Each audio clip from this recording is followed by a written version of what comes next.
Entonces vamos a hablar de contratación de talento humano en salud. No voy a ser muy técnica porque no me interesa, digamos que no es mi interés que ustedes conozcan desde el tecnicismo los diferentes modelos de contratación, sino que quiero traerlo un poquito a lo que es la práctica, a lo que es el día a día. Muchas de las situaciones que ustedes viven, que ya conocen, que muchas veces desconocemos que le están ocurriendo a otros colegas porque pues al colega le da algún tipo de vergüenza poner en conocimiento ese tipo de situaciones, pero que a los abogados laboralistas pues generalmente nos llegan. Entonces, lo primero que quiero compartirles es esta imagen. Esta imagen, digamos que esta frase es la que yo le repito a mis alumnos cada vez que tenemos clase. Yo tengo en este momento la fortuna de haber sido vinculada al programa de medicina de la Universidad del Valle. Yo le dicto a los internos de medicina clases de derecho laboral y espero pues con eso poder poner un grano de arena para que todas estas situaciones de irregularidades y de abusos tan frecuentes pues se vayan corrigiendo.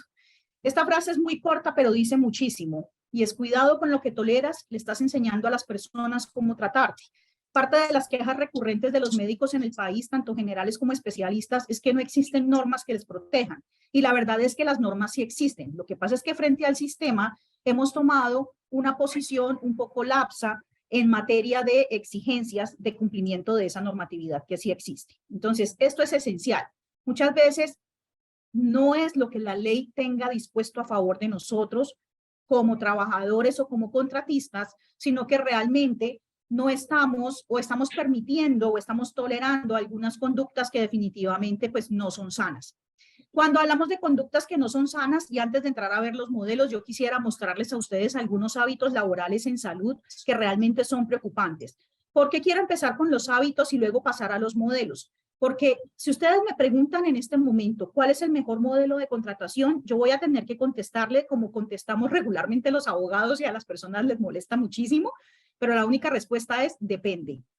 Depende de lo que usted haga, depende de su especialidad, depende de la suficiencia de talento humano que haya en ese servicio que se va a contratar, depende de qué tantas otras vinculaciones tenga usted contractualmente hablando. Es decir, yo no puedo decirle que en este momento haya un modelo de contratación que sea mejor que el otro, pero sí voy a mostrarle cuáles son las garantías o seguridades que le ofrecen los diferentes modelos de contratación. El hecho es que independientemente del modelo de contratación, sea un contrato de trabajo, sea un contrato de prestación de servicios o una oferta mercantil, tenemos unos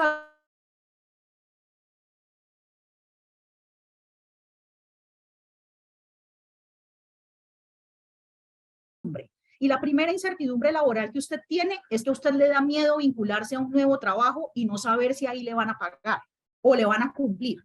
Pero la verdad es que muy pocos médicos preguntan qué tal les ha ido a sus colegas en ese lugar de trabajo, o si usted va a reemplazar a alguien, qué pasó con esa persona que va a reemplazar. Con frecuencia yo acostumbro mostrarle a los médicos una comparación. Yo sé que comparar es bastante molesto, pero en el caso de los abogados, por ejemplo, una de las faltas éticas que nos puede costar a nosotros perder nuestra tarjeta profesional, es decir, no poder volver a ejercer el derecho, es no pedirle a un cliente que ya ha empezado un proceso judicial el paz y salvo del colega que inició ese proceso.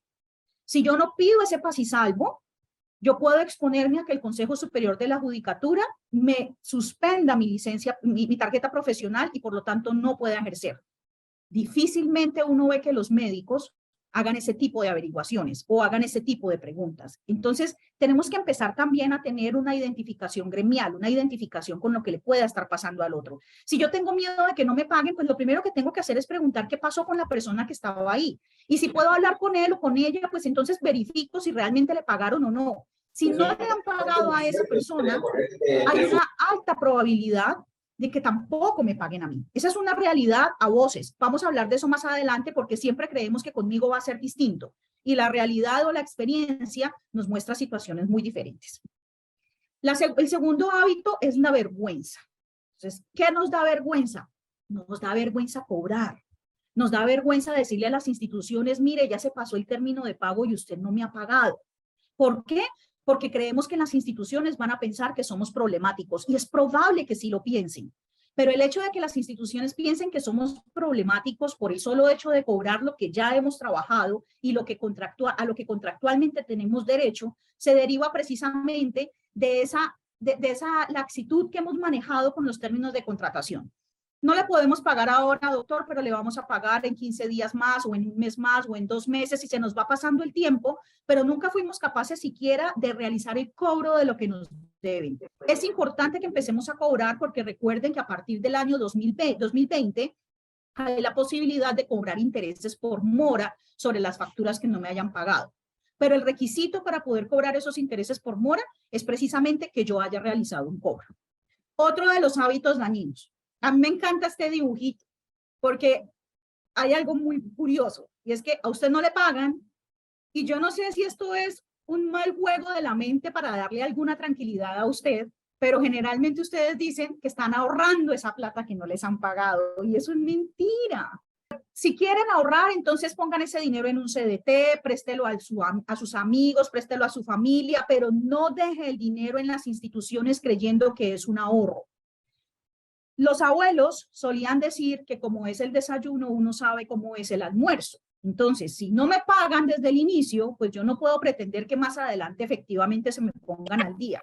Regularmente, en términos jurídicos, entre más tiempo pasa en una deuda sin haberse pagado, es decir, entre más crece el tiempo de mora, menos probabilidad de recaudo hay de ese dinero. Si usted deja pasar mucho tiempo pensando que está ahorrando y por esa razón no realiza el cobro de su dinero, lo que va a pasar es que unos meses después lo van a llamar a negociar un pronto pago. Un pronto pago absurdo que consiste en, le pago ya el 60% de lo que le debo, rebájeme el 40% por un pronto pago y le pago el 60%. Eso no es negocio para nadie. Usted negoció una tarifa, usted negoció un salario por el trabajo que va a realizar y obviamente si a usted le pagan menos de lo que negoció, pues definitivamente está perdiendo. Otro de los malos hábitos que nosotros tenemos, ay, permítanme que esto se me quedó congelado.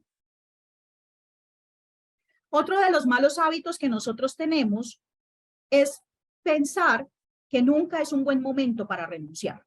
Entonces, ya llevamos 6 meses sin que nos paguen. Escuche esto. Usted acuerda que le van a pagar a 90 días. Es decir, usted tiene que trabajar un mes, facturar ese mes y esperar 90 días para que le paguen. Es decir, ya estamos hablando de 120 días. Pero ya tienen un atraso en su primera factura de 6 meses o más. Pero para usted nunca es un buen momento para renunciar. Tenemos que empezar a hacernos conscientes que mantener un contrato mantener un contrato en el que no me pagan, está enviando un mensaje a las instituciones, está enviando un mensaje al sistema, sobre todo al sistema. Cuando yo al sistema no le cobro, yo lo que le estoy diciendo al sistema es, yo no necesito ese dinero. Y en ese orden de ideas, pues va a seguir como esa posición de relax respecto al pago de los trabajadores de la salud. Pero yo les quiero compartir una de las frases más, yo no sé ni siquiera cómo llamarlo, yo le llamo irónica, pero realmente no sé hasta dónde es ironía. Y la escuché de un médico especialista, un especialista en radiología, que a partir de ese momento, cada vez que nos encontramos, solo baja la mirada y dice, doctor, a mí me da una vergüenza encontrarme con usted, porque yo ya entendí lo que usted me decía, pero la frase que me dijo es esta: allá me pagan bien, aunque no me paguen. Es yo no sé, yo le llamo ironía, por no llamarle contradicción, pero ustedes probablemente no lo acepten en este momento, pero en algún momento han llegado a pensarlo, porque es que ya me los conozco, en algún momento he llegado a pensarlo. La tarifa es tan buena que no me importa que no me paguen. No, el negocio no es tener un dinero en facturas represadas de pago. El negocio es que a mí efectivamente me paguen de manera justa y de manera oportuna. Entonces, es otro de los hábitos que tenemos que empezar a cambiar. No se trata de seguir aguantando un mal contrato porque es que la tarifa es buena. Se trata de lograr unas condiciones contractuales que efectivamente se puedan cumplir y que me traigan un beneficio.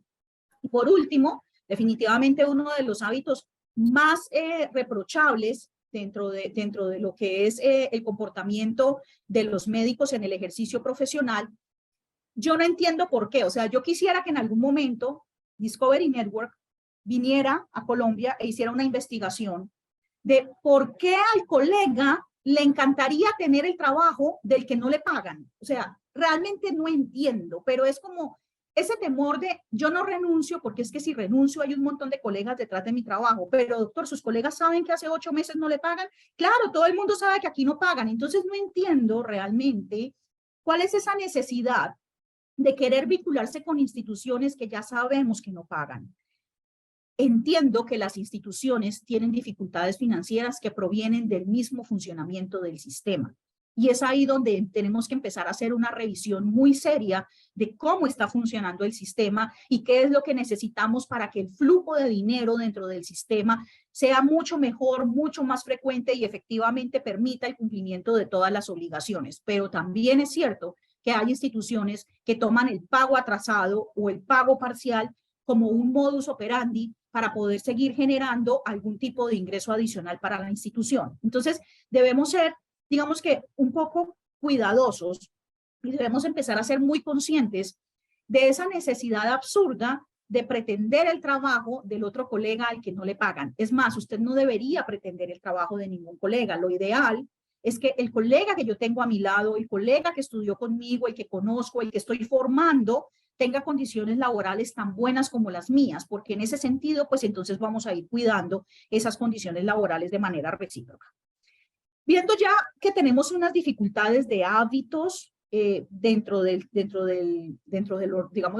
desarrollo de las contrataciones médicas, ahora sí vamos a empezar a ver los modelos de contratación, que independientemente del modelo, se ven afectados generalmente por este tipo de hábitos que tenemos que empezar a cambiar. Entonces, el primer modelo de contratación del que quiero hablarles es la contratación laboral individual. ¿A qué hago referencia con contratación laboral individual? En el sector privado, es decir, en las clínicas o en los hospitales universitarios de naturaleza privada, nosotros estamos hablando de contratos de trabajo, que pueden ser a término fijo o a término indefinido. En el sector público, es decir, en las ESE, estamos hablando de vinculaciones legales y reglamentarias que frecuentemente son conocidas como nombramiento. Entonces, si lo que yo firmo es un contrato de trabajo a término fijo e indefinido, yo tengo una vinculación de naturaleza laboral. Si lo que a mí me entregan es una resolución donde me están haciendo una vinculación legal y reglamentaria, es decir, me están haciendo un nombramiento en el hospital, yo también tengo una vinculación de naturaleza laboral.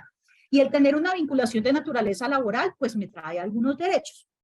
El primero, que además de un derecho es una característica, es que el pago de salarios en las vinculaciones laborales, es decir, en los contratos de trabajo o en los nombramientos, se debe realizar máximo a 30 días.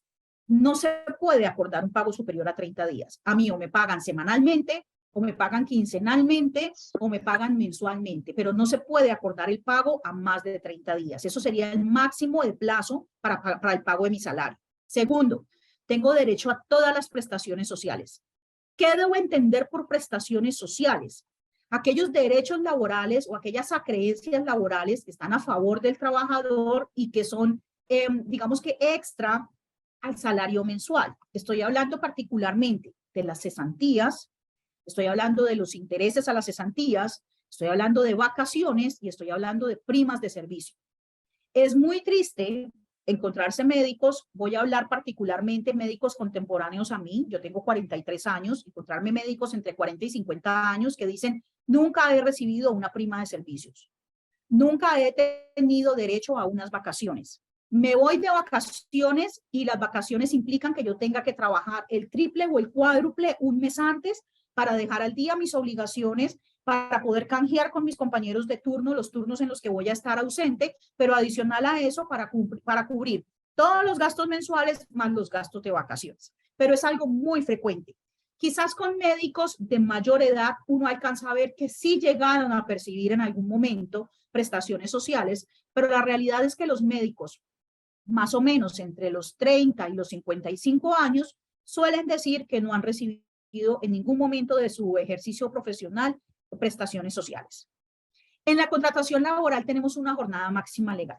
Lo que dice la ley es que en Colombia la jornada máxima legal es de 48 horas de trabajo a la semana y que yo puedo trabajar horas extras, máximo 12 horas extras a la semana, es decir, 2 horas extras por cada día.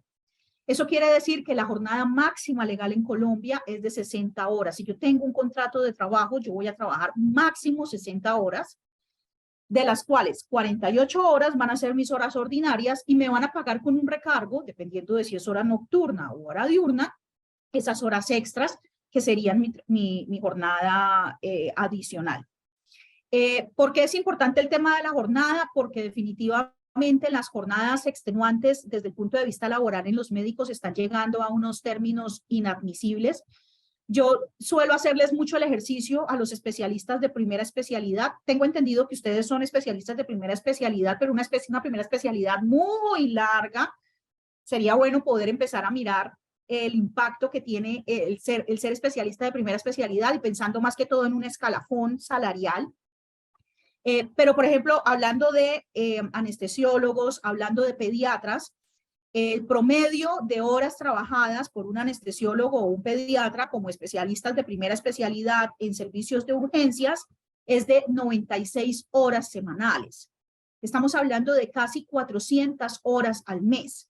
Y si usted calcula que el mes tiene 720 horas, más de la mitad del tiempo usted está trabajando. Eso implica que usted tenga que renunciar a muchísimas situaciones que le van a dar calidad de vida, pero adicional a eso, está teniendo un desgaste de ejercicio que lo pone en riesgo, porque mi capacidad de atención, mi capacidad de cuidado no es la misma cuando llevo una jornada laboral de no compartidos. El mayor porcentaje de aportes, lo vamos a ver más adelante, lo realiza el empleador, es decir, la entidad que me está contratando, y el menor porcentaje del aporte lo realizo yo como trabajador. Ahora, yo solo voy a realizar un porcentaje de aporte a salud y a pensión, porque mis aportes a la ARL los asume en 100% el empleador. Y por último, en la contratación laboral voy a tener una estabilidad relativa. En Colombia no existe estabilidad absoluta. ¿Cuál es la estabilidad absoluta? A mí solo me pueden despedir cuando hay una justa causa. ¿Cuál es la estabilidad relativa? A mí me pueden despedir sin una justa causa, pero me tienen que indemnizar. ¿De qué va a depender esa indemnización? De cuál es su salario, de cuánto tiempo lleva vinculado y de su contrato, si su contrato es a término fijo o a término indefinido. Muchas personas me preguntan, doctora, yo no me acuerdo qué firmé. ¿Cómo yo sé que si tengo un contrato laboral o tengo un contrato de prestación de servicios? La verdad es que el Código Sustantivo del Trabajo presume que todas las vinculaciones laborales son contratos laborales cuando se cumplen 3 requisitos. El primero es la prestación personal del servicio, es decir, siempre es usted el que tiene que ir a trabajar, usted no puede mandar un reemplazo. Segundo, a usted le están pagando por el trabajo que realiza, usted está recibiendo un salario. Cuando nosotros hablamos de contratos de trabajo, lo que nos pagan es un salario. Y usted tiene una subordinación, que es una dependencia del empleador. Es el empleador el que determina cuál es su jornada de trabajo, es el empleador el que determina las condiciones en las que usted va a ejercer esa jornada, es el empleador el que determina cuál es la sanción disciplinaria que usted tiene en caso de incumplimiento. Si se cumplen estos 3 requisitos, independientemente de cuál sea el tipo de contrato que usted haya firmado, un juez de la República podrá declarar que realmente existió un contrato laboral y reconocer todos los derechos laborales que se derivan de ese contrato laboral. Esto en cuanto a la vinculación laboral. Entonces, ¿cuál es la vinculación laboral? Los contratos de trabajo o los nombramientos en las instituciones públicas. ¿A qué tengo derecho? A todas las acreencias laborales que tiene el Código Sustantivo del Trabajo. Vamos a empezar a hablar de la contratación civil. En contratación civil, el contrato más famoso y el que más utilizan y con el que ustedes están muy familiarizados es el contrato de prestación de servicios. Estos contratos se regulan por el Código Civil colombiano y tienen unas características muy distintas de los contratos laborales o de los contratos de trabajo. La primera es que la remuneración ya no se llama salario, la remuneración se llama honorarios. Y la ley no dispone un tiempo máximo para el pago de esos honorarios. Eso quiere decir que el tiempo para el pago de honorarios va a depender del acuerdo de voluntades. Lamentablemente en Colombia, por el flujo de dinero que tiene el sistema, el tiempo promedio para el pago de honorarios en este momento es de 120 días. Desearíamos que se fuera cortando. Ojalá podamos llegar al momento en el que independientemente de si es honorarios o salarios lo que me van a pagar, yo tenga que esperar máximo 30 días. Sería lo justo, sería lo digno, pero realmente no está ocurriendo. El sistema no está permitiendo un flujo de dinero adecuado para que haya un cumplimiento de estos tiempos oportunos de pago de honorarios. Aquí no hay prestaciones sociales. No hay derecho al pago de vacaciones, ni de primas, ni de cesantías, ni de intereses a la cesantía. Usted deberá ser lo suficientemente juicioso para provisionar un dinero que le compense esas sumas de dinero que usted va a dejar de recibir. Volvemos al tema de las vacaciones. Usted no va a poder, va a tener que organizarse o va a tener que trabajar muchísimo más para poder compensar ese tiempo de las vacaciones en el que no va a estar, pero va a tener que seguir cubriendo obligaciones básicas. Y por otra parte, los aportes a la seguridad social están a cargo del contratista y yo aquí sí quiero hacer un llamado muy especial. La verdad es que es la primera vez que tengo acercamiento con la especialidad de ustedes, pero les quiero contar. Buena parte de mi trabajo este año ha sido la reclamación de pensiones por sobrevivencia o pensiones por invalidez derivadas de contagio por COVID. Ustedes recuerdan mucho mejor que yo que durante el año 2020, incluso 2021, antes de que se pudiera empezar todo el proceso de vacunación, se presentaron muchas muertes de trabajadores de la salud y lamentablemente uno pensaría, bueno, gracias a Dios estaban vinculados al sistema de seguridad social, gracias a Dios el Ministerio de Trabajo reconoció la COVID-19 como una enfermedad de origen laboral, o sea que las familias deben estar recibiendo sus pensiones. No, no lo están haciendo. Y la razón es muy sencilla. Las ARL han objetado buena parte de las reclamaciones de pensión por sobrevivencia o por invalidez, porque hay colegas de ustedes que quedaron en condición de invalidez después de haber padecido COVID-19. Esas negaciones se deben a que no han realizado de manera correcta los aportes al sistema de seguridad social integral. Entonces, si usted es contratista, es decir, usted tiene un contrato de prestaciones o tiene una oferta mercantil que la vamos a ver más adelante, o cualquier otro tipo de contrato que no sea de naturaleza laboral, por favor, asesórese muy bien y verifique la forma en la que usted está realizando sus aportes al sistema de seguridad social. No piense solamente en usted, piense también en su familia y en las dificultades que pueden quedar para esa familia si usted llega a fallecer o si usted llega a quedar en una condición de invalidez.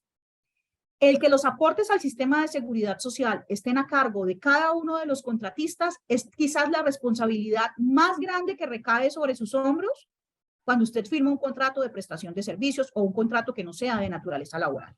Entonces, por favor, verifiquen que se estén realizando los aportes, verifique que el riesgo laboral corresponda al riesgo laboral al que usted está expuesto, verifique que los pagos se estén realizando dentro del término que es y verifique también que su base de cotización corresponda a lo que exige la ley. También podemos decir en la contratación civil que aquí no hay una subordinación, es decir, usted tiene una independencia y usted está realizando la actividad bajo su propio riesgo.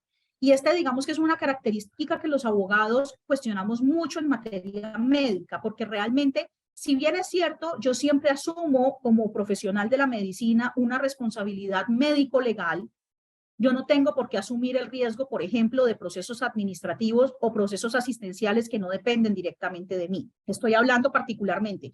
Cuando mi contrato dice que yo voy a tener absoluta independencia o que voy a actuar bajo mi propio riesgo, es importante que dentro de los contratos quede establecido que esa independencia y propio riesgo hará referencia solo al acto médico que yo atiendo. No, por ejemplo, a los trámites de admisión oportuna de los pacientes o a la programación oportuna de los pacientes o a la consecución de las unidades de sangre para transfusión. Esas son obligaciones institucionales que muchas veces, por el contenido contractual, quedan también en cabeza del médico. Entonces, ahí tenemos que ser muy, digamos que muy detallistas en el momento de verificar esas cláusulas contractuales. Cuando a mí no me pagan oportunamente esos honorarios, yo puedo cobrar intereses por mora. ¿Qué dice la norma? Que los intereses por mora serán los que hayamos pactado en el contrato. Nosotros en el contrato podemos pactar que el interés por mora va a ser del 5% mensual o que va a ser del 1% mensual. Pero si no lo hemos pactado dentro del contrato, entonces vamos a usar la tasa máxima que disponga el Banco de la República. Entonces, es importante que tengamos en cuenta que sí hay la posibilidad de reclamar intereses por mora cuando se demoran en el pago de mis honorarios, cuando se trata de contratos de prestación de servicios. Otra de las diferencias con el contrato laboral, en los contratos de prestación de servicios la estabilidad es nula. Las partes pueden acordar la terminación inmediata del contrato. Y de las cosas tristes, A mí me ha tocado cierres de servicios. Me recuerdo mucho aquí en Cali, una clínica que cerró el servicio de pediatría y le notificó a los 7 pediatras que tenía vinculados a las 7 de la noche un mismo día. Doctores, cerramos el servicio, se terminan sus contratos y llaman, Carolina, por favor, venga, sí, yo voy, pero cuando leo el contrato es lo que han acordado, que el contrato se pueda terminar en cualquier momento. Es dolorosísimo que uno se quede sin trabajo de un momento a otro, pero es una realidad dentro de los contratos de prestación de servicios. Entonces, por favor, verifiquemos también en nuestros contratos de prestación de servicios cuáles son esas condiciones para que se termine ese contrato. En algunos contratos hay una condición de aviso anticipado. Entonces, se podrá terminar de manera unilateral con un aviso anticipado de 15 días o con un aviso anticipado de 30 días, pero la mayoría de contratos dicen que en cualquier momento, sin que medie justa causa y que no generará algún tipo de indemnización, precisamente porque estos contratos se caracterizan por tener una nula estabilidad laboral. Vamos a hablar, esa es la contratación civil, digamos que el más conocido es el contrato de prestación de servicios, pero también se está utilizando contratación comercial para contratar médicos. Y aquí hay que tener mucho más cuidado y hay quienes piensan que es lo mismo un contrato civil que un contrato comercial y no. Cuando usted firma un contrato comercial, usted se está comportando como un comerciante. Es decir, usted se está poniendo a la par, me refiero a la par en obligaciones, en responsabilidades con la institución. Lo que no ocurre en los contratos laborales o en los contratos civiles, donde yo sigo siendo una persona natural, no comerciante. Aquí yo prácticamente me convierto en una persona comerciante. Entonces, ¿cuáles son los contratos comerciales más utilizados para contratar médicos? Primero, las ofertas mercantiles. Aquí en Cali hubo una época en la que se hicieron muy frecuentes las ofertas mercantiles. Una de las clínicas más grandes de esta ciudad empezó a utilizar ofertas mercantiles. Logramos hacer cambios en sus cláusulas, a pesar de que nunca logramos que le cambiaran el nombre por contrato de prestación de servicios. El contenido de esa oferta mercantil uno lo lee y es un contrato de prestación de servicios realmente, no una oferta mercantil, que es como mucho más gravosa para quien presta el servicio. Y la razón por la que la clínica durante todos estos años nos ha dicho no le cambio el nombre al contrato es porque ellos prefieren que sea un juez comercial con legislación comercial el que resuelva el conflicto que se pueda presentar, porque les repito, es como si ustedes entraran a ser pares comercialmente hablando con las instituciones, lo cual pues no es justo. Y el segundo tipo de contrato es el suministro comercial de servicios, que es un contrato que yo particularmente detesto. El suministro comercial de servicios es el contrato que regularmente uno le hace al señor que le trae la papelería mensualmente o que le recarga la tinta de la impresora mensualmente. Es un contrato, pues, no sé, como tan impersonal, y aún así no es el que más detesto.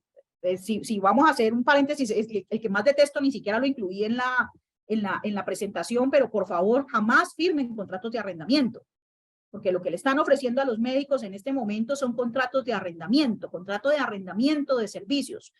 Por un momento póngase la mano en el corazón y entienda que usted es un ser humano que no merece ser arrendado, o sea, su propia dignidad impide que usted pueda arrendarse o que arriende sus servicios. Por favor, no suscriban contratos de arrendamiento. Las características de la contratación comercial son muy similares a los contratos civiles. Tenemos nula estabilidad, tenemos independencia, presuntamente, autonomía, independencia. Estoy realizando bajo mi propio riesgo esas actividades que me han contratado, pero en el caso de las ofertas mercantiles, las obligaciones son prácticamente unilaterales. El único que adquiere obligaciones es usted en una oferta mercantil real. Si a usted le pasan una oferta mercantil que tiene una nutrida cláusula de obligaciones para la institución, eso no es una oferta mercantil, es un contrato de prestación de servicios. En las ofertas mercantiles reales, el único que adquiere obligaciones es usted como oferente. Ese es el nombre, ahí ni siquiera hablamos de contratista, hablamos de un oferente. Y la legislación no considera los contratos comerciales como contratos en los que yo pueda pedir interés moratorio por atraso en el pago. Entonces, si bien es cierto en los contratos de prestación de servicios, yo puedo pedir intereses de mora porque no me pagaron a tiempo, en las ofertas mercantiles, en los suministros comerciales de servicio, en la cosa horrible de los contratos de arrendamiento de servicios, pues yo no tengo la posibilidad de pedir el pago de esos intereses moratorios. ¿Listo? Pero hay un tipo de contratación adicional, las que acabamos de ver son contrataciones individuales, es decir, me están contratando a mí me están contratando solo a mí, Carolina McCormick, ¿listo? Pero hay la posibilidad de que hayan contrataciones colectivas donde se contratan a varias personas al mismo tiempo. Entonces, por ejemplo, ustedes deciden constituir una sociedad comercial de la que hacen parte varios de ustedes y contratan con una clínica a través de esa sociedad comercial y organizan sus turnos y todos los demás. Estos contratos colectivos son de naturaleza civil y comercial generalmente. Se suscriben con sociedades comerciales, con corporaciones o fundaciones. Trae algunas dificultades y es que se configura muy fácilmente la solidaridad laboral. Entonces llega a ocurrir un accidente de trabajo y hay consecuencias o una enfermedad laboral derivada de la actividad y hay una reclamación y las consecuencias son muy serias. En ese momento lo que hace la clínica es llamar a esa sociedad en garantía, esa sociedad de la que muy probablemente usted también es socio, de la que es dueño, y le toca responder con su patrimonio esos daños que se han causado a alguno de los trabajadores. ¿Por qué? Porque se presenta una figura que se llama solidaridad laboral, donde la responsabilidad recae en todas las personas que intervienen en la contratación, es decir, la clínica y el intermediario. ¿Listo? Y se nos presenta también una situación preocupante, y es que ya a Carolina McCormick no la contratan. Ahora exigen contratar a Carolina McCormick SAS. Entonces, Carolina McCormick SAS es contratada para que Carolina McCormick preste los servicios, pero en el momento en el que yo quiero realizar una reclamación laboral, necesariamente tengo que demandarme a mí misma porque ya sé que me van a llamar en solidaridad laboral. Entonces, también es importante que tengamos ese tipo de situaciones muy en cuenta. Generalmente creemos que no hay diferencia entre que contraten a Carolina McCormick a que contraten a Carolina McCormick SAS, y la verdad es que las responsabilidades son muy distintas cuando yo soy una persona natural a cuando soy una persona jurídica, es decir, una empresa. Y este tipo de manejo de contratación colectiva se presta mucho para que haya intermediación laboral y legal. ¿Qué es la intermediación laboral y legal? Como su nombre lo indica, una ilegalidad a través de la cual yo contrato a un trabajador para ponerlo a disposición de otro. Entonces, Carolina McCormick SAS contrata al doctor Pérez para que el doctor Pérez vaya a la clínica, pero Carolina McCormick SAS se desentiende del doctor Pérez y es la clínica la que se encarga de decirle al doctor Pérez cómo tiene que hacer cada una de las cosas que tiene a cargo. Esa es la intermediación laboral y legal. Trae como consecuencia la configuración de solidaridad laboral, es decir, ambas personas jurídicas que hacen intermediación son responsables de lo que pueda ocurrir, pero adicional a eso hay una sanción económica bastante fuerte por parte del Ministerio del Trabajo en casos de intermediación laboral y legal. Ya sabemos entonces que tenemos unos hábitos de trabajo que debemos empezar a cambiar independientemente de cuál sea el modelo, que no hay un modelo contractual ideal porque eso va a depender de muchas de las condiciones en las que usted va a trabajar, pero ahora les voy a mostrar un cuadrito que quiero que lo veamos para que vean las diferencias, o por lo menos en características, las diferencias entre un contrato de trabajo y un contrato de prestación de servicios. Lo vamos a ver en un cuadro de Excel que creo que es mucho más dinámico. Ya sabemos que hay contratos de naturaleza laboral, de naturaleza civil y comercial, que el que más garantías me da es el de naturaleza laboral, pero ahí tengo una subordinación, no tengo plena autonomía, que sí tengo plena autonomía en el contrato civil o comercial, pero que eso también me trae unas responsabilidades que si no las manejo de manera adecuada me traen dificultades. Pero hay unas dificultades contractuales que se presentan en todos los contratos y este es como un plus que les quise traer de qué hacer cuando se me presentan esas dificultades dentro de mi contratación. Ojalá en la medida en la que vamos mostrando las dificultades, la mayoría de ustedes dijeran, uy, no, a mí nunca me ha pasado esto, pero lamentablemente estoy, diría que en un 99% segura que a muchos les ha pasado. ¿Listo? La primera dificultad, aunque ustedes no lo crean, es que a los médicos no les pagan. Entonces, esto es algo que, pues yo no sé, a mí no me cansa, no me termina de picar la cabeza cada vez que pienso en por qué no le pagan a un médico y por qué se normaliza que no les paguen a los médicos. Pero entonces, ¿qué puedo hacer si no me pagan? Lo primero es que es necesario que yo tenga muy claro cuáles son los tiempos oportunos de pago dentro de mi contrato. No es lo mismo cuando a mí me dicen que me van a pagar a 90 días a partir de la prestación del servicio a cuando me dicen que me van a pagar a 90 días a partir de la presentación de la factura. Cuando a mí me dicen que me van a pagar a 90 días a partir de la prestación del servicio, quiere decir que se termina el mes y a partir de ese momento se empiezan a correr los 90 días. Diferente es cuando son 90 días a partir de radicada la factura, porque ahí voy a entrar a depender de que la clínica o el hospital me reciba de manera oportuna la factura para que empiecen a contar esos 90 días. Entonces debo tener muy en cuenta eso. Ya sabemos que si lo que tenemos es un nombramiento o un contrato de trabajo, pues tendrán que pagarnos máximo a 30 días. Si lo que tengo es un contrato de trabajo y no me están pagando mi salario, yo debo presentar una queja al Ministerio del Trabajo. Esa queja al Ministerio del Trabajo va a hacer que el ministerio requiera a la institución para que la institución pague lo que me adeuda. Ay, que me voy a exponer, que van a saber que fui yo. No, usted puede presentar la queja no ante el Ministerio del Trabajo. Usted no tiene que relacionar su nombre. Usted presenta la queja anónima y lo que es abrir una investigación a esa institución para poder verificar si realmente no está pagando.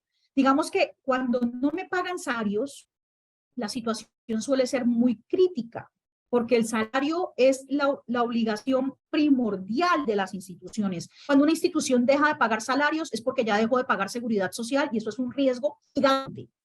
Entonces, si usted tiene contrato de trabajo, la recomendación, o va a firmar un contrato de trabajo, la recomendación es, por favor, con cierta frecuencia, 2 veces en el año, verifique en cada una de las instituciones del sistema de seguridad social, es decir, la EPS, la AFP, que es administradora de fondos de pensión, y la ARL, que sus aportes se estén realizando. ¿Cómo hago eso? Me creo un usuario en la página de Sura EPS, por poner un ejemplo, me creo un usuario en Colpensiones, me creo un usuario en Protección, me creo un usuario en la previsora ARL y empiezo a verificar cada 6 meses que mis aportes se estén realizando. ¿Listo? Para que no tengamos malos momentos en el momento en el que vayamos a hacer una reclamación frente al sistema de seguridad social. Entonces, si no me están pagando en el contrato de trabajo, presento queja ante el Ministerio del Trabajo, puedo presentarla de manera anónima y el ministerio abre la investigación de oficio y presiona a la clínica para que pague lo que está debiendo de salarios. Si mi vinculación es a través de un nombramiento en una entidad pública, yo puedo elevar esa queja a la junta directiva y también lo puedo hacer de manera anónima, porque es que muchas veces la junta directiva no se entera de lo que está pasando en la organización del gasto. Entonces, el ordenador del gasto, que son los gerentes o los directores, muchas veces no presentan la información como es. Entonces, en tal caso, pues yo puedo escalar esa queja por incumplimiento a la junta directiva de ese hospital o de esa AS, independientemente de cuál sea el nivel. ¿Qué pasa si tengo un contrato comercial o un contrato civil? Pues debo realizar cobro formal. Recuerde que en los contratos de prestación de servicios solo me pagan intereses por mora, sí, cobro, si no, no me pagan. Entonces, por favor, cobre formalmente.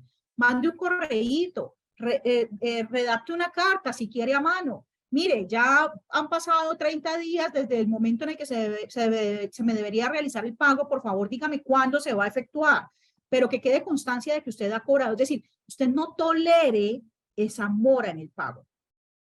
Otra de las recomendaciones, si a usted no le pagan, por favor, no firmen documentos. No firmen documentos. Es que yo creo que una de las... A ver, los médicos tienen... No sé si... Bueno, yo he llegado a la conclusión de que es por la formación, pero ustedes tienen unas características de comportamiento muy particulares y muy comunes entre ustedes, independientemente de que sean médicos generales o especialistas. Una de esas características es que ustedes son como muy confiados, ¿no? Entonces, doctor, fírmeme aquí, que si usted, necesito que me firme esto para pagarle. Y cuando usted firma, usted no sabe qué está firmando y resulta que usted firmó una transacción donde usted está renunciando al 30% de su pago. Entonces, le pagaron solo el 70% y usted dice, pero un momento, es que no me pagaron todo. No, doctor, ¿se acuerda que usted nos firmó que nos hacía una rebaja del 30% para poder pagarle? Es que si no, no vamos a poder pagarle, doctor, y la. Por favor, no firmen documentos de acuerdo. No firmen transacciones. La transacción trae una consecuencia gravísima y es que usted ya no puede demandar.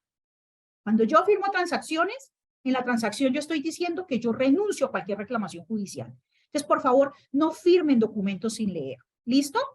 Ustedes, ¿cómo hago el cobro de lo que me deben en mi contrato de prestación de servicios o en mi contrato o en mi oferta mercantil? Porque es que ya me cansé de que no me paguen. Pues entonces yo cito a una conciliación o inicio un cobro a través de una acción judicial, que en este caso sería un proceso ejecutivo.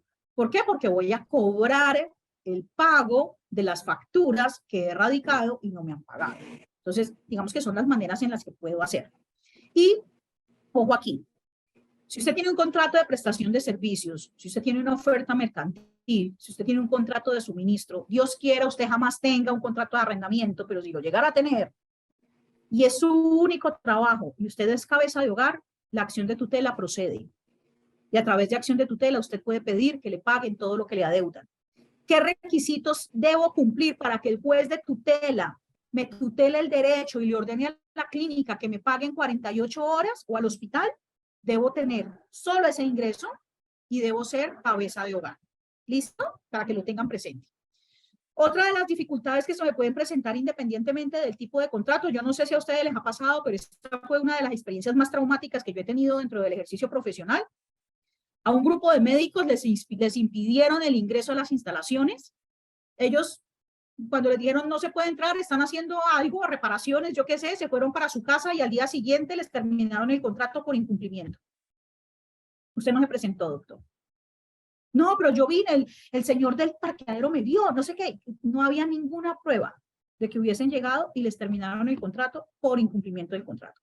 Entonces, por favor, si en algún momento a usted le impiden el ingreso a las instalaciones porque están haciendo reparaciones, porque han tenido que ampliar algún otro servicio por una situación de calamidad, una fuerza mayor, un caso fortuito, por favor, deje una constancia formal en un documento. No pude ingresar hoy al consultorio o no pude ingresar hoy al quirófano porque la jefe fulanita o el jefe fulanito me dijo esto y lo otro. Y radique esa cartica a mano en la ventanilla única del hospital o en la recepción de la clínica, pero por favor, no se vaya sin dejar constancia de que le impidieron el ingreso a esas instalaciones.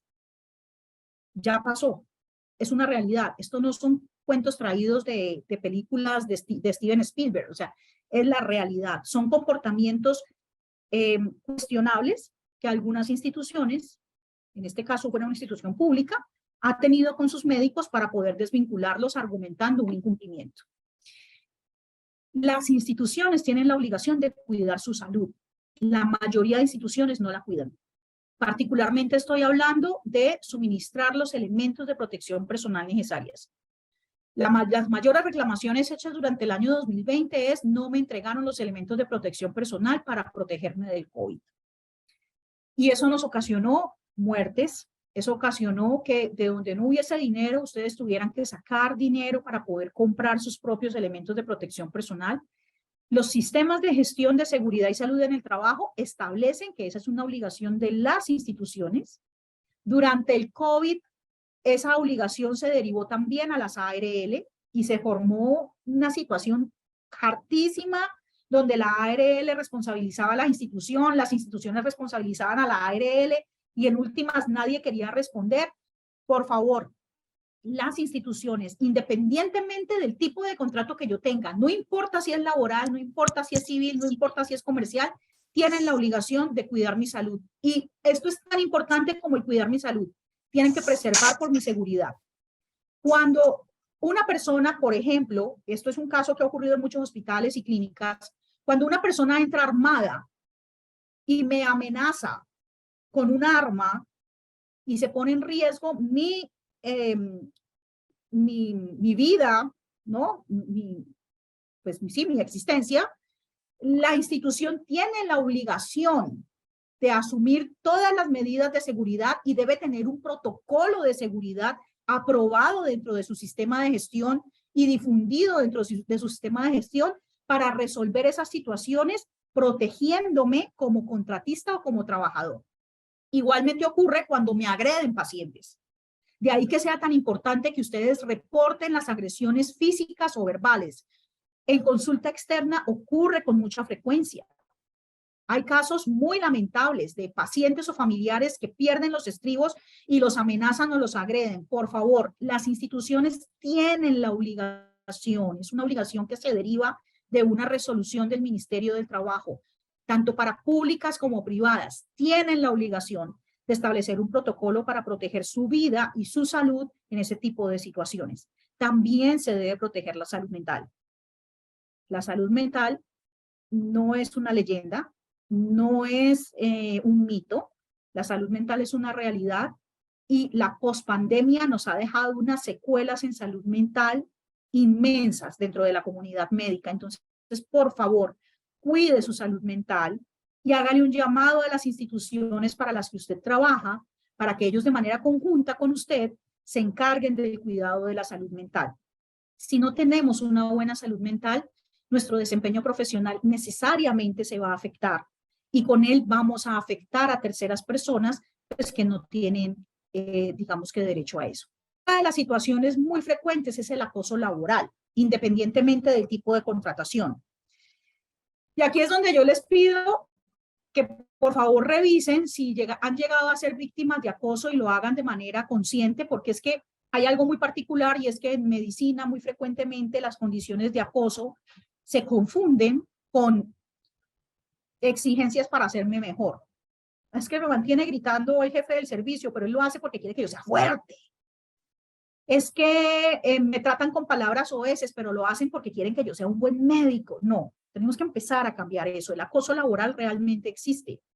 Yo particularmente puedo decir, a 2 de mis primeros trabajos renuncié por acoso laboral. No lo pensé 2 veces. Las 2 personas que me acosaron eran médicos especialistas. Y es muy chistoso porque ellos nunca entendieron por qué realmente había un acoso laboral. Cuando desenredamos todo el tema, lograron medio entenderlo, pero es necesario que ustedes se hagan conscientes de eso. ¿Cuáles son las conductas de acoso laboral según la ley? El maltrato verbal o físico.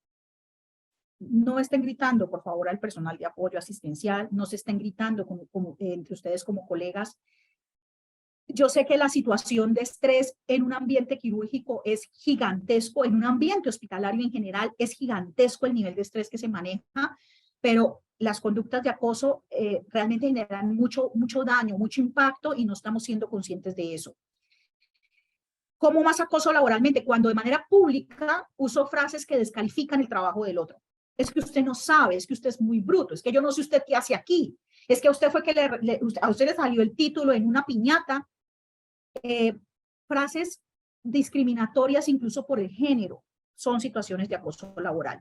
La sobrecarga laboral es una situación de acoso laboral. Con varios médicos generales hemos presentado denuncias que han prosperado precisamente por sobrecarga laboral, porque el médico general terminó convertido en el secretario del servicio. Entonces, el médico general realmente no está resolviendo la situación del paciente, pero tiene que adelantar toda una cantidad de trámites secretariales que el tiempo no le alcanza para lo que le dan por conducta. El acoso sexual es una de las modalidades de acoso laboral. Entonces, por favor, muy limitados en el tema de la posibilidad de un acoso sexual. Una cosa es una broma de connotación sexual y otra muy distinta es la posibilidad de incurrir en un acoso sexual. Si no me brindan condiciones seguras de trabajo, también hay un acoso laboral. ¿Qué genera el acoso laboral? Pues que en el momento en el que yo renuncie como consecuencia de ese acoso laboral, tengan que indemnizarme. Esa es la situación con el acoso laboral. Entonces, ¿qué hago para que quede prueba del acoso laboral? Acudo al comité de convivencia laboral. Todas las instituciones públicas o privadas, clínicas o hospitales, por disposición legal, deben tener un comité de convivencia laboral. Si estoy siendo víctima de acoso laboral, presento mi queja ante el comité de acoso laboral. Si la clínica y el comité de acoso laboral no me presta atención en la queja que he presentado, entonces elevo esa queja al Ministerio del Trabajo y es el Ministerio del Trabajo quien interviene para resolver la situación de acoso laboral. Les repito, ¿qué pasa o cuál es la consecuencia de renunciar como consecuencia de un acoso laboral? Que tienen que indemnizarme porque renuncié por una causa imputable al empleador o al contratante. ¿Qué pasa si me despiden de manera inmediata? Les expliqué hace un rato. Los contratos de prestación de servicios no tienen estabilidad, tienen una nula estabilidad en la mayoría de ellos. Entonces, ¿qué debo revisar? Si mi contrato es de trabajo, a mí no me pueden despedir de manera inmediata. Siempre tendrán que agotarme un debido proceso. Siempre. Si no me agotan el debido proceso, hay un despido sin justa causa y deben indemnizarme en los términos del Código Sustantivo del Trabajo. Si por el contrario, bueno, y esta indemnización por despido sin justa causa se puede conciliar. ¿Por qué? Porque es un derecho incierto. No hay la certeza de la no procedencia del despido. Entonces se puede conciliar. a diferencia de las prestaciones sociales que no se pueden conciliar. Esto en el caso de los contratos de trabajo. Pero si se trata de un contrato de naturaleza civil, es decir, un contrato de prestación de servicios o de naturaleza comercial, pues es necesario que revisemos qué dice el contrato.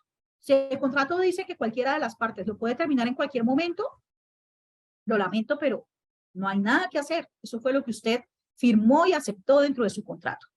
Si el contrato dice que la parte que está interesada en terminar el contrato debió notificarle a la otra con 15 días de anticipación, usted puede pedir una indemnización. ¿Por qué? Porque se terminó el contrato de manera irregular, entonces se generan unos perjuicios y deben pagarle esos perjuicios. Importante aquí, no firmen terminaciones de mutuo acuerdo si son las instituciones, clínicas u hospitales los que están terminando el contrato. Hace un rato les hablé de un grupo de especialistas que fue desvinculado de una clínica porque cerraron un servicio. Cuando llegué a la clínica, la situación con los especialistas era que le habían pasado a cada uno una carta de terminación de mutuo acuerdo de su contrato, donde la clínica y el contratista manifestaban que de mutuo acuerdo daban por terminado el contrato y que se declaraban a paz y salvo por todo concepto. Ese tipo de cosas no se puede firmar. Insisto, no firmen documentos ni por la carrera, nada. O sea, tómese el tiempo para leerlo. Si no lo entiende desde el punto de vista legal, busque la asesoría de un abogado, pero por favor, no firme. Otra de las situaciones frecuentes es que me quieren pagar menos. Y esto pasa con tanta frecuencia. No, es que a mí antes, ¿cómo le parece que me pagaban, yo qué sé, 70 pesos por una cesárea y ahora me empezaron a pagar 30, que porque eso es lo que están pagando las EPS? No.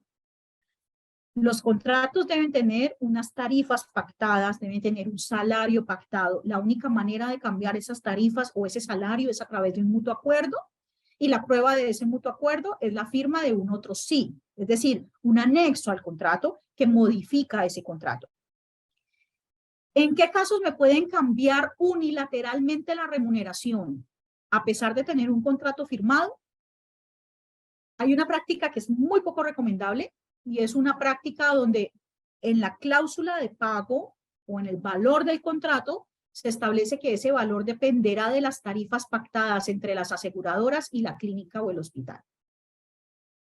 Preferiblemente no accedan a eso, por favor, porque si la clínica o el hospital se ven la necesidad de empezar a negociar a la baja para poder mantener una contratación con una aseguradora, llámese EPS, llámese medicina prepagada, plan complementario, lo que sea, entonces necesariamente sus honorarios también se van a reducir. Por favor, procure tener una tabla de honorarios lo suficientemente clara dentro de sus contratos para que no se presenten este tipo de dificultades. La última situación que se nos puede presentar, doctora, es que ¿cómo le parece que yo nunca firmé el contrato? Nunca. A mí me vinculó, mi compadre era el director médico y él me contrató, pero él nunca me hizo firmar contrato y yo llevo 15 años aquí.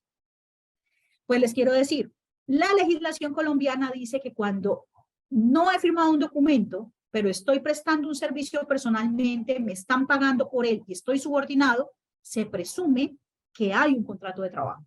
¿De qué naturaleza? Verbal. Los contratos de trabajo pueden ser verbal o escritos. Entonces, si usted nunca firmó contrato, muy probablemente usted ha configurado un contrato de trabajo durante todo este tiempo y podrá hacer las reclamaciones que correspondan. Yo quiero cerrar un momentico esto y quiero mostrarles un cuadrito que diseñé. Yo no sé, ¿me podrían confirmar si están viendo un cuadro de Excel en este momento en mi pantalla? Aún no. Aún no. Bueno, vamos a ver. Yo intento acá nuevamente. Permítanme, por favor. Es este. No sé si están viéndolo en este momento. Es un cuadro de Excel. Sí, ahora sí lo estamos viendo. Perfecto. Entonces voy a ampliarlo un poquitico aquí para que... Bueno, yo les hice aquí hay una columna que dice contrato de trabajo, otra que dice contrato de prestación de servicios y una última que dice porcentaje de provisión mensual que hace el empleado. ¿Por qué quiero hacerles esto? Porque a mí siempre me dicen, o la pregunta que más me han hecho en estos últimos meses es, doctora, es que yo me voy a ganar más o me voy a ganar menos por un contrato de trabajo que por un contrato de prestación de servicios, y aquí voy a tratar como de resolver esa inquietud, porque una cosa es mi flujo mensual y otra cosa son todas las acreencias laborales a las que puedo tener derecho dentro de un contrato de trabajo. Entonces, primero vamos a hacer un comparativo de características de acuerdo a lo que vimos en la presentación anterior. Entonces, ¿qué características o qué cosas cambian de un contrato al otro? Entonces, lo primero es que en los contratos de trabajo a mí me pagan un salario. En los contratos de prestación de servicios a mí me pagan unos honorarios. Los nombres cambian. No los traten indiscriminadamente, porque incluso tributariamente las diferencias son abismales. En el contrato de trabajo, máximo me pueden pagar a 30 días. En el contrato de prestación de servicios me pagan según lo que acuerden las partes. A 30, a 60, a 90, a 120, a 180, a 360, bueno, no sé. Lo que acuerde cada uno de ustedes con las instituciones. En cuanto al término de duración, el contrato de trabajo podrá ser a término definido o indefinido. Dependiendo de si es definido o indefinido, pues va a cambiar el término de duración del contrato. En los contratos de prestación de servicios, siempre el término es definido.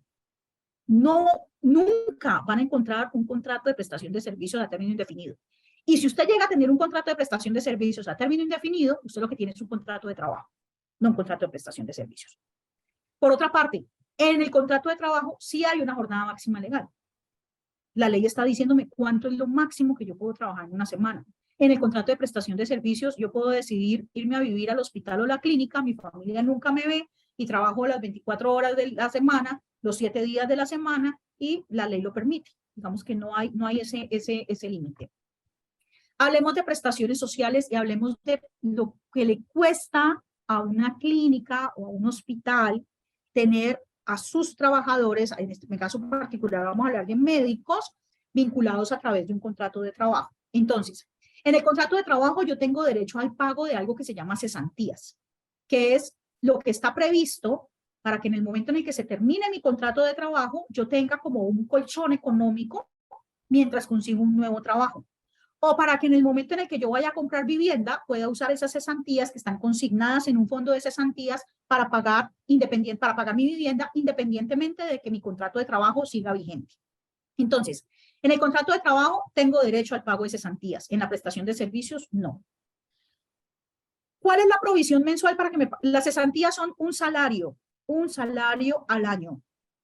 ¿Cuánto debe provisionar la clínica mensualmente para pagarme ese salario al año? El 8.33% de mi salario. O sea, cada mes la clínica debe garantizar que va a tener 8.33% del valor de mi salario básico para pagar esas cesantías. Ya ahorita miramos que hay unos contratos especiales, pues el contrato de salario integral que funciona distinto. Voy a tener derecho a vacaciones en el contrato de trabajo. En el de prestación de servicios no tengo derecho a vacaciones. ¿Cuánto va a tener que provisionar esa clínica mensualmente para pagarme mis vacaciones? Un 4.17% de mi trabajo, de mi salario, perdón. Voy a tener derecho a primas de servicios en el contrato de trabajo. En la prestación de servicios no tengo derecho a prima de servicios. ¿Cuánto va a tener que provisionar la clínica mensualmente para pagarme mi prima de servicios? Un 8.33% de mi salario. Y voy a tener derecho a unos intereses a las cesantías, porque las cesantías tienen que generar un rendimiento. Entonces, ese rendimiento corresponde al 1% de provisión mensual, del 1% que realiza la clínica para garantizar el pago de esos intereses a las cesantías. ¿Qué pasa con mis aportes al sistema de seguridad social? Y aquí sí, por favor, presten mucha atención a sus aportes al sistema de seguridad social. En lo posible, mañana usted o su esposa o su secretaria, yo no sé, o su contador, alguien que tenga el conocimiento claro en cuanto a la forma correcta de estar vinculado al sistema de seguridad social, verifiquen las condiciones. En el contrato de trabajo, mi base de aportes al sistema de seguridad social, es decir, a la ARL, a la EPS y al fondo de pensión, es el 100% de mi salario. En el contrato de prestación de servicios, mi base será mínimo el 40% de mis honorarios. Es decir, si usted factura mensualmente, voy a ponerles una cifra redonda, 10 millones de pesos. Su base de aportes al sistema de seguridad social en un contrato de trabajo donde el salario son 10 millones de pesos, va a ser 10 millones de pesos.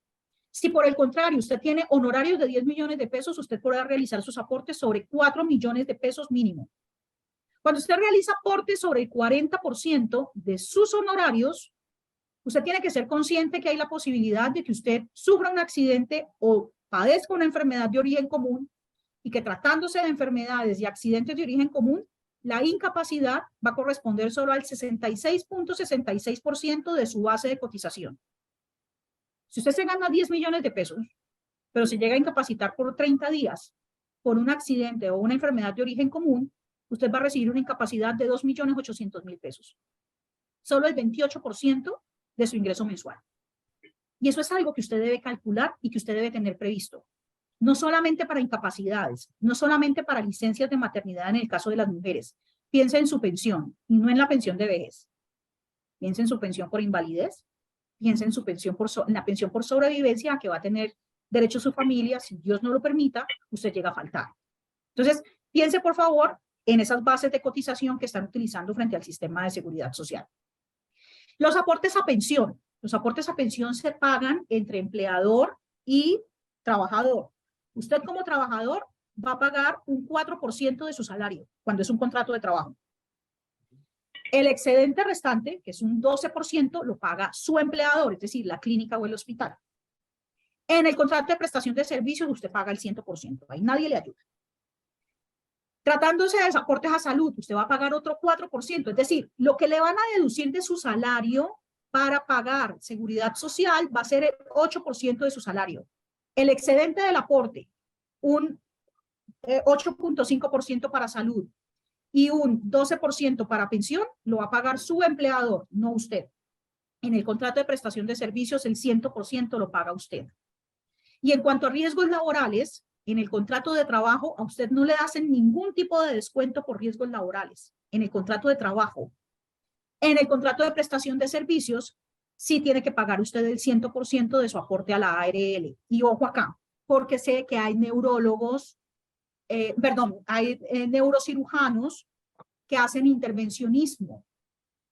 Tratándose de exposición a radiación ionizante, que sin duda alguna están expuestos, y una exposición que ya ha sido medida por físicos médicos y es una exposición bastante alta, tratándose de exposición a radiación ionizante en el caso del intervencionismo, independientemente del tipo de contrato que usted tenga, es la clínica o el hospital quien debe pagar la ARL, el 100%. Porque lo que dispone la ley es que cuando se trata de un riesgo máximo, es decir, el riesgo 5 en el sistema de riesgos laborales, es el contratante o el empleador quien asume ese pago total. Entonces, si no lo tienen así, por favor, revisen los que hacen intervencionismo y pueden llegar a un acuerdo con las instituciones para que se cumpla con esa obligación. ¿Listo? Y en aspectos generales, ¿quién es el responsable de seguridad y salud en el trabajo? Ahí sí no tenemos diferencia. Usted puede tener el tipo de contrato que quiera, pero el responsable de su seguridad y salud en el trabajo es el contratante o es el empleador. Es decir, siempre es la clínica o el hospital. Esa responsabilidad es directa. No hay ninguna diferencia por el tipo de contratación. Mi estabilidad laboral en el contrato laboral es relativa. ¿Por qué? Porque a mí sí me pueden despedir sin justa causa, pero me tienen que indemnizar. Mientras que en el contrato de prestación de servicios es nula. A mí me pueden terminar el contrato en cualquier momento y no hay lugar a indemnización, salvo que me lo terminen mal. Si me terminan mal el contrato, si no se ajustan a lo que dice mi cláusula de terminación del contrato, entonces tendrían que indemnizar.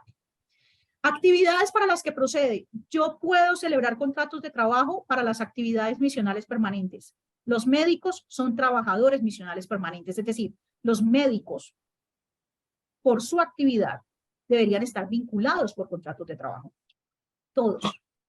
¿Hay variaciones? Sí, les dije al iniciar la charla, depende. Porque si yo no estoy permanentemente en esa institución, sino que voy una vez al mes o 2 veces al mes, pues ya no soy actividad misional permanente. Soy una actividad misional esporádica. Y en ese caso, pues, el contrato de prestación de servicios procede. ¿Cuándo procede el contrato de prestación de servicios? Cuando no se trata de actividades misionales o cuando se trata de actividades temporales. Por eso el contrato de prestación de servicios siempre será a término definido. Otra de las diferencias, en el contrato de trabajo a usted nunca le van a exigir póliza de cumplimiento de calidad del servicio. Le exigirán su póliza de RC, su responsabilidad contractual o extracontractual, pero no le van a pedir pólizas de cumplimiento y calidad del servicio, como ocurre en los contratos de prestación de servicios. ¿Cómo sé cuánto le cuesta a una clínica? Usted a una clínica le va a costar su salario incrementado cada mes en aproximadamente en un 50%. Aquí hablo del 48.27%. Pero hay otros porcentajes que se van sumando. Estoy hablando de parafiscales, por ejemplo, SENAI, CBF, bueno, en fin, que se van sumando a este porcentaje. Entonces, ¿cómo calculo yo si realmente estoy ganando más por prestación de servicios o si estoy ganando más por salarios? Pues si yo por prestación de servicios me estoy ganando 20 millones de pesos, yo tengo que deducirle a esos 20 millones de pesos mi retención en la fuente. Tengo que deducirle mis aportes al sistema de seguridad social, porque el 100% lo estoy pagando yo. Tengo que deducir el costo de las pólizas de cumplimiento y de calidad en el servicio. Y tengo que deducir además las prestaciones sociales que no estoy recibiendo, pero que me las voy a gastar. Hablo específicamente de las vacaciones. Yo hice el ejercicio alguna vez en un congreso de dermatología con el abogado de la Sociedad de Dermatología, y yo no sé quién quedó más achantado, pero el resultado que nos dio es que quienes somos contratistas recibimos solamente el 58% de lo que facturamos. No más. Es decir, si yo estoy facturando 20 millones de pesos, yo realmente, digamos que en mi flujo, lo que estoy recibiendo es solo el 58% de esos 20 millones de pesos. Si a mí me contratan por contrato de trabajo y me contratan por un salario de 20 millones de pesos, les quiero poner un ejemplo. Cardiología.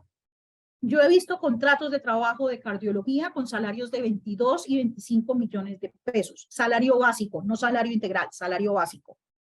Eso quiere decir que yo a esa clínica le voy a costar mensualmente no 20 millones de pesos, sino 30 millones de pesos. Lo que pasa es que esos 10 millones adicionales no los voy a tener mensualmente en mi bolsillo, sino que los voy a recibir anualmente en mis cesantías, semestralmente en mi prima de servicios, anualmente en mis vacaciones, y voy a ver incrementada mi base de aportes al sistema de seguridad social y voy a ver una reducción en lo que debo pagarle al sistema de seguridad social.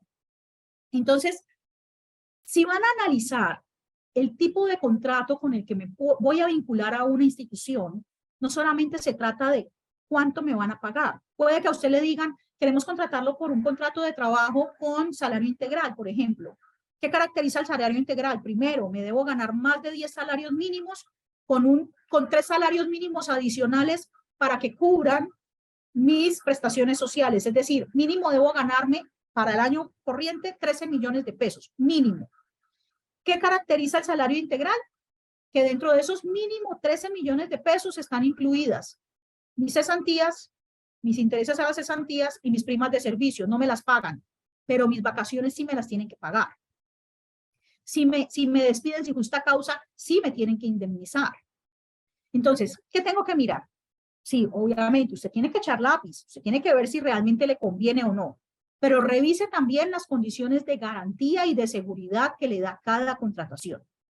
Pero sobre todo, hágase consciente que independientemente del modelo de contratación que usted tenga, si usted no cambia los malos hábitos laborales que han venido arrastrando durante tanto tiempo, si usted no cobra lo que le deben, si usted empieza a negociar para que le paguen solo el 60% de lo que le deben, porque es que no hay de dónde, si usted empieza a pretender el trabajo del colega al que no le pagan hace 6 meses porque usted jura y perjura que es que con usted va a ser distinto, pues entonces no vamos a salir de la situación en la que estamos.